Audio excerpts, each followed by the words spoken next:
Hello everyone and welcome back to a new video. In this video, I'm gonna show you guys how you can fix verify a license problem on the PlayStation 5. So if you guys want to learn how to do it, just follow the steps that I'm gonna show you. As you can see guys, I'm right now at this website where I found a guide that explains perfectly how you can do it. So right now we're gonna jump right to the guide. PlayStation owners have been hit with an error message that prevents them from playing downloaded games on their PlayStation 4 or PlayStation 5.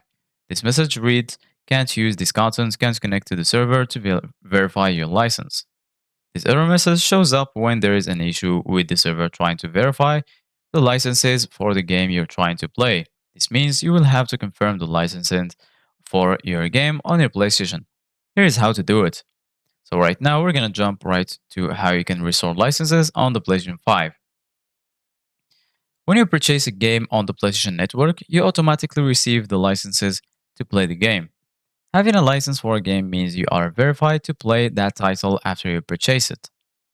Licenses is a measurement that prevents player from illegally playing downloaded games with PlayStation Network. However, PlayStation servers sometimes fail to recognize the license and you need to restore your license manually. To restore your license on your PlayStation 5, head to Settings menu on your console's home menu, select Users and Accounts, and then pick the other option. From there, select Restore Licenses and then hit the Restore option. Finally, try relaunching your game once you restore licenses to see if your game will run again. This might not work for every game, for games that are launching in early access or those with an open beta. This might occur if the game closes the server off or launches for the first time.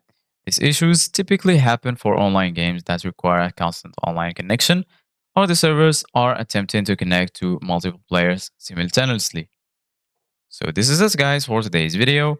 Thank you guys for watching. See you guys in the next video.